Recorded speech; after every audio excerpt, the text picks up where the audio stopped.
بسم الله الرحمن الرحيم لو أنزلنا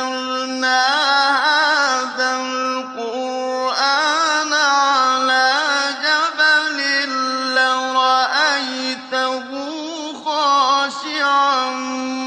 متصدعا من خشية الله لو أنزلنا هذا القرآن على جبل لرأيته خاشعا متصدعا من خشية الله لو أنزلنا هذا القرآن على جبل لرأيته خاشعا متصدعا من خشية الله وتلك الأمثال نضربها للناس لعلهم يتفكرون. الحمد لله والصلاة والسلام على رسول الله وعلى آله وصحبه ومن والاه. السلام عليكم ورحمة الله. بەڕێزان خۆشحاڵم لەوانەیە یەکەم لەوانەکانی تەفسیری قورئانی پیرۆز بێمە خزمەتتان بە مەبەستی ڕەزامەندی خوای گەورە و هیوادارم ئێوەی ئازیز سوودی لێوەربگرن. بەڕێزان دیارە تەفسیری قورئانی پیرۆز و تێگەیشتن لە واتاکانی یەک لەو ئەرکانەیە لەسەر شانمان بەرامبەر بە قورئانی پیرۆز. کاتێکەوە خوای گەورە سوبحانەه وتەعالە باز لەو کەسانە دەکاتن کە باوەڕیان بە کتێبی خوای گەورە هەیە سوبحانەه وتەعالە وەکو لە سوورەتی ئەلبەقەرەدا وەصفیان دەکا بەو شێوەیە دەفەرمی الذين آتيناهم الكتاب يتلونه حق تلاوته أولئك يؤمنون به. کەواتە دەفەرمی ئەوانی کەوا کتابمان پێبەخشین دیارە لە زمانی ئەوش وەکو زانان دەفەرمون قورئانی پیرۆزە کە بە کۆتا پێغەمبەر عەلەیهی سەڵات وەسەلام و لە ڕێگای ئەویشەوە بە کۆتا ئومەت بەخشرایە دەفەرمی ئەوانی کەوا باوەڕیان بە کتێبی خوای گەورە هەیە صیفەتیان ئەوەیە کەوا یەتلونەه حەقە تیلاوەته واتە ئەوەی کەوا پێویستە بەو شێوەی تیلاوەی بکەن بە حەقی خۆی تیلاوەی دەکەن. ئیتر حەقە تیلاوەتهی زانایان دەفەرمون سێشت دەگریتەوە کەواتە ئەرچی سەرشانمان بەرامبەر بە قورئانی پیرۆز کاتێکەوە ئیمانمان پێ هەیە پێویستە حەقی تیلاوەی بکەین. حەقی تیلاوەش ئەو سێشتە لە خۆ دەگریتەوە. یەکەمیان تیلاوەی لەفظی واتە ئێمەی موسڵمان پێویستە لە سەرشانمان قورئانی پیرۆز بخینینەوە بە شێوەیەکی ڕاست و دروست هەروەکو لەلایەنی خوای گەورە سوبحانەه وتەعالە بە جبریل گەیاندرا عەلەیهی سەلام لەویەوە بە پێغەمبەری خۆمان گەیاندرا صلی الله عەلەیه وسەلەم لەویەوە بە سەحابەوە گەیشت خوایان لێ ڕازی بی ئیتر جیل لە دوای جیل هەتاو گەیشتە ئێمە کەواتە بیخوێنینەوە بەو شێوەی بەو ڕاست و دروستیەی کەوا هاتیە لەلایەن ڕەب العالەمین کە سوبحانەه وتەعالە لەلایەن پێغەمبەرەوە صلی الله عەلەیه وسەلەم پێمان گەیشت و معلومیشە هەر کەسێک بەو شێوەی بیخینیتەوە وەکو پێغەمبەر صلی الله عەلەیه وسەلەم لە فەرمودەی صحیحدا باسی دەکاتن ئەوە بەرامبەر بە هەر پیتێک دەخێر وەردەگریتەوە وەکو پێغەمبەر صلی الله عەلەیه وسەلەم نمونە بە ئەلیف لام میم دەینیتەوە کەواتە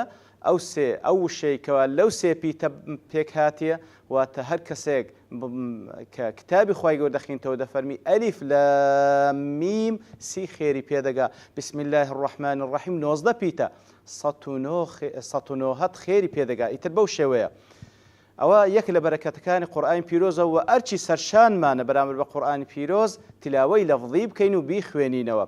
ئەرچی سەرشانمان ئەرچی دووەم بەرامبەر بە قورئانی پیرۆز کەوا لە حەقی تیلاوە جێی دەبیتەوە ئەوەیەکەوە تیلاوەی مەعنا واتە تێی بگەین هەوڵ بدەین تەفسیری بکەین و تێی بگەین. دیارە وەکو لە چەندین ئاەتی دیکەش وەکو زانایان دەیهینەوە بە بەڵگە لەسەر ئەوەی کەوا واجبە لەسەر شانمان هەوڵی تێگەیشتنی قورئانی پیرۆز بدەین. لەوانە وەکو خوای گەورە سوورەتی ساد دەفەرمی کتاب أنزلناه إليك مبارك ليدبروا آياته. کەواتە خوای گەورە وەصفی دەکاتن کەواوە قورئانی پیرۆز کتێبێکی پڕ بەرەکەتە تاوەکو خوای گەورە دەفەرمێ دامان بەزاندیە لیەدەبەڕوا ئایاته تاوەکو مسلمانان هەوڵ بدەن تەدەبوری تێدا بکەن تێی بفکرن هەوڵ بدەن تێی بگەن واتاکانی شی بکەنەوە کەواتە ئەوە بەڵگەی وەکو زانان دەفەرمون لەسەرەوەیکەوە موسڵمانان پێویستە لەسەریان تێی بگەن تەفسیری بزانن و هەروەها واجبی سەرشانمان بەرامبەر بە قورئانی پیرۆز واجبی سێیەم ئەوەیە کەوا کاری پێ بکەین وەکو زانان دەفەرمون واتە تیلاوەی حکم تیلاوەی عەمەل کەواتە الذين آتيناهم الكتاب يتلونه حق تلاوته أو سيشترى خودقري تلاوي لفظي تلاوي معنى تلاوي حكم ديار تلاوي حكم تلاوي كار بي كردنيش أيش ما بس لا ناردني قرآن بيروز لو وكل سندين آتي ترخواي قول آماجي بيدكا بوي كوا كاري بي بكينو وهروها أو فرماناني تيدا هي زيب زيب كين وأوشتاني كوا خواي قول سبحانه وتعالى وكو نواهي كنهي لي كردين بيشتا خومان لي باريزين كسيك أو سي شيوازي تلاوي لي بيتزي أو أولئك يؤمنون به أوانا كوا بفعلي إيمانيا بيه كوا لخواي قول داوا كان إما لو كسانا بين كوا بفعلي إيمان ما بيه وخواي قول اللي ماني قبول بكاتن بەڵێ بەڕێزان ئیتر لە خلالی ئەو وانانەی کە بە پشتیوانی خوای گەورە دەستی پێ دەکەین دەچینە خزمەت تەفسیری قورئانی پیرۆز ئەو تەفسیرە وەکو گوتمان ئەرکێکە لەسەر شانمان بەرامبەر بە قورئانی پیرۆز و خوای گەورە سوبحانه وتعالى کاتێکەوە باز لە کەسانێک دەکاتن کەوا پشتیان لە تەفسیری قورئانی پیرۆز کردیە وەکو لە سوورەتی محەممەد صلی الله عليه وسلم دەفەرمی أفلا يتدبرون القرآن أم على قلوب أقفالها آية ئەوانە کەسانێکن کەوە لە قورئانی پیرۆز تێناگەن یان ئەوە تا چەندین قوفل لەسەر دڵەکانیان هەیە بووی تەمانع لە بۆ تێگەیشتنی قورئانی پیرۆز کەواتە ئەوەش یەک لە بەڵگەکانێکە وەکو زانایان دەفەرمون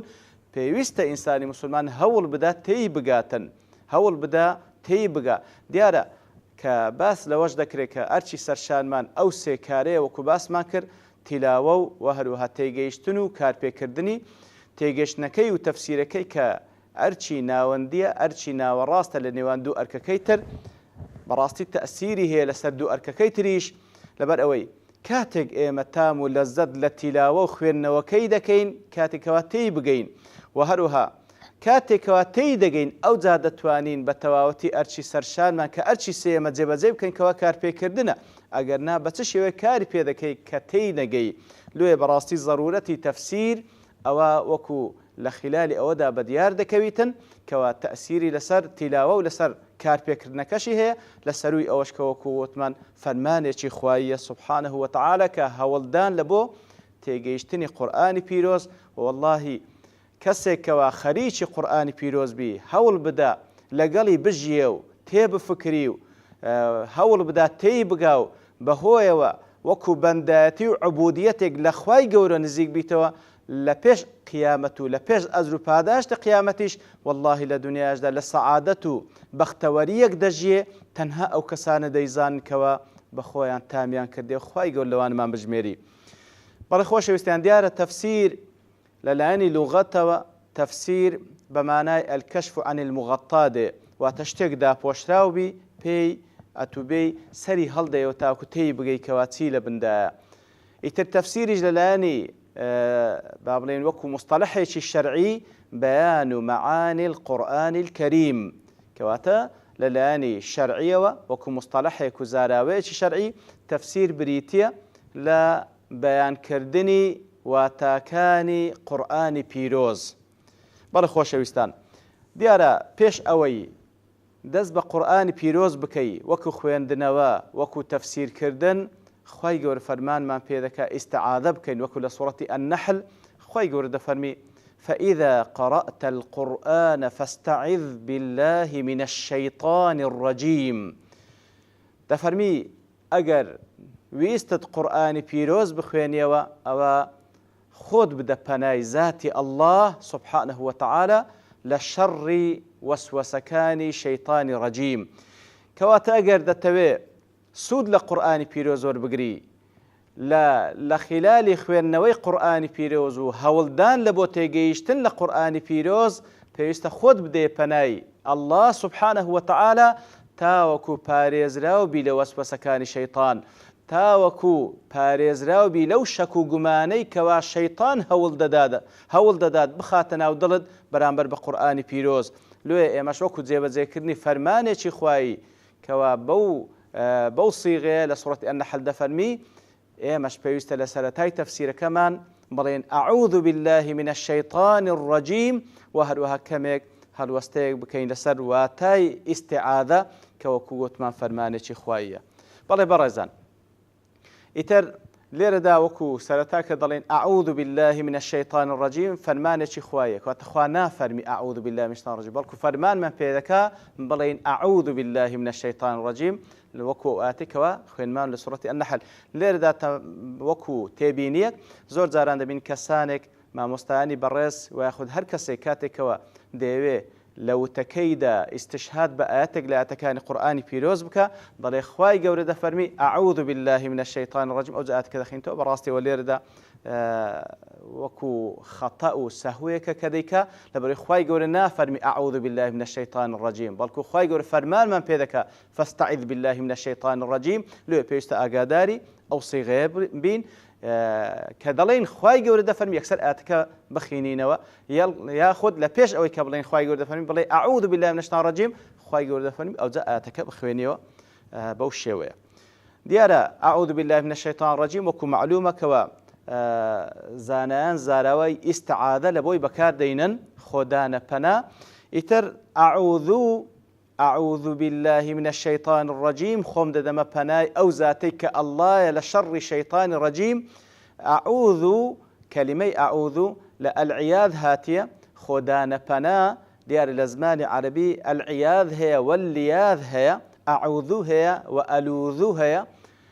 ئەو دوو کەلیمەیە و ئەو دوو وشەیە وەکو زانایان دەفەرمون کاتێک کە با بڵێن دەڵێ ئەلوذ واتە خۆم دەدەمە پەنای ئەو زاتە تاوەکو ئەو شتانێکەوە ئەمن هیوا و ئاواتم پێ هەیە و کە سوودم پێ بگەینی لە بۆم دابین بکە. و کاتێک کە دەڵێ ئەعوذ واتە خۆم دەدەمە پەنای ئەو زاتەی تاوەکو بم پارێزی لە شەڕی ئەو شتانێکەوە ئەمن لێی دەترسێم. کەواتە فەرق لە نێوانیان بەو شێوەیە وەکو شاعیر دەڵێ یا من ئەلوذ به فيما ئوئەممیله ومن أعوذ به ممن أحاذره كواتا بو شوي أي أو ذاتي كأمن ألوذ به واتخوم ددما پناي لپێناوی ئەوەی ئەو شتانی کەوا ئوئەممیله هیوا و ئاواتم پێ هەیە لە بۆم دابین بکە و هەروە ئەعوذ به خۆم دەدەمە پەنای ممن ئوحاذیره تاوەکو بم پارێزی لەو شتانی کەوا شەڕیان هەیە خۆم دەدەمە پەنای ئەو زاتە. ئەعوذ بالله خۆم دەدەمە پەنا بە ذاتی الله سبحانه وتعالى کە دەین ئین شاء الله دیارە ناوی پیرۆزی الله سبحانه وتعالى دەین لە بسم الله الرحمن الرحیم لەوێن دەرێ کەمێک بە تەفسیل باسی دەکەین کەواتە خۆم دەدەمە پەنای ذاتی الله سبحانه وتعالى من الشەیطان الرەجیم. شەیطان وەکو زانایان دەفەرمون لە شەتەنەوە هاتیە شەتەنە واتە بەعودە لۆ پێگوترا شەیطان کەوەکو لە دووری هاتیە لەبەر وەکو زانایان دەفەرمون فهو بعید بطبعه عن كل خير من كل خير كواتا شيطان بو طبع و بو فسق و بو ياخيبوني دورة لهمو خيرك لو بيقول شيطان لبر دوريكي لهمو خيرك وهروها شيطان وكزانان دفرمون نوك تنها او شيطانك وكو معلومة كسركردكان ابليس لجن يتر اوانيك واشون كوتي اويشن شيطان كل متمرد من الجن والإنس والدواب فهو شيطان همو ياخيبويك كوا ياخيبو بي لفرمانكاني خواي قورا أو زل إنسو لجنو لهر دوابو هر مخلوقاتي شديكا بيدا قوتريتا شيطان حتى أكل قرآن بيروز باز لخرابكان إنسش كرا خواي قورا بشيطان نايو بردينا وكل صورة الأنعام خواي قورا سبحانه وتعالى دفرمي وكذلك جعلنا لكل نبي عدوا شياطين الإنس والجن كواتا پیغمبران عليهم الصلاة والسلام دجمنانيان هبوا لشيطان إنس وجن وهروها وكو لپیغمبرش وارده صلى الله عليه وسلم لو حديثك وإمام أحمد رواياتي كردية وهو البانش رحمة خواهي قوري لي بتصحيح دكاتا كاتك وپیغمبر صلى الله عليه وسلم بأبو ذر دفرميتن يا أبا ذر استعذ بالله من شر شياطين الإنس والجن. يا أبا ذر خود بباريزة لشر شيطان كان إنس وجن. طلع مش قلتم يا رسول الله وهل للإنس من شياطين؟ يا رسول الله إنسيش إنسان كان الشياطين ينهى؟ قال نعم. پیغمبر صلى الله عليه وسلم فرمي بالي إنسان كان الشيطان ينهى هر وكو جن الشيطان هي وكو خواهي قول سبحانه وتعالى قرآن بيروسكاتي كواباز لشياطين إنس وجن دكا دفرمي إلى قو بيوانديش لنوانيان هي يوحي بعضهم إلى بعض زخرف القول غرورا كواتا الشيطان إنس وجن بيوانديش لنوانيان هي بوي كوا وحي لبو يكتر دين خبر وهوال لبو يكتر دين تاوكو محاربي حق أهل حق بكن. أعوذ بالله من الشيطان الرجيم. الرجيم كاتك وذرين الرجيم وكزانا دفرمون الرجيم بمعنى المرجوم ده. المرجوم تيا واتا المطرود المبعد الملعون واتا أو شيطاني كوا دركرا لرحمة خواهي قورة سبحانه وتعالى لعنتي ليكرا للا خوا سبحانه وتعالى لعنتي ليكرا للا ملائكة كان لعنتي ليكرا للا مسلمانان كواتا الرجيم واتا نفرد ليكراو أو شيطاني كوا دركرا لرحمة خواهي قورة سبحانه وتعالى هندق لزانانج دفرمون الرجيم بمعنى صيغي بمعنى فاعل جدي صيغي فاعل جدي ومعنى راجم دي لبر أوي بو معنى كوا يرجم غيره بالإغواء واتا لو بيقول الرجيم لبر أوي غيري خوي هول دداتن بوساوسي خراب توشي قمرايان بكاتن إتر بكرتي وببختي معنى استعاذتيا أعوذ بالله من الشيطان الرجيم وكو ابن كثير رحمة خوايلة بدفرمي أستجير وأتحصن بالله ربي دون غيره من سائر خلقه وأتخوم دم بنايز أو ذاتي كوا الله سبحانه وتعالى خوم دخمنا وقلغانك بوي كوا خوم دم بناي خواي قولة وتنها خوم دم بناي خواي قولة من الشيطان الرجيم للشر الشيطاني ملعون أن يلبس علي قراءتي تاوكو شيطان نتواني قراءة كم التباس دروز بكا وشكو قمانم لو دروز بكا أو أن يضرني في ديني تاوكو نتواني زرارم بيبقين لاني دينوا أو يصدني عن حق يلزمني لربي وتاوكو نتواني تن ببتا كوس بيق لنيوان منو لنيوان حق شي خواي قوري لسرم أداينكم أو يضلني فأهلك وأشقى وتاوكو خواي قوري بم باريزي لشر الشيطان تاوكو قمرام نكاتن لنتيزة دا توشي بدبختي نكاتن إتر أو أعوذ بالله من الشيطان الرجيم ديارة أوشتاني كوا بيوسلا درباري استعاذة ببشتواني خواي قوري لواني داهاتو باسلي وذكين. وصلى الله وسلم على نبينا محمد وعلى آله وصحبه أجمعين وآخر دعوانا أن الحمد لله رب العالمين. بسم الله الرحمن الرحيم. لو أنزلنا هذا القرآن على جبل لرأيته خاشعا متصدعا من خشية الله.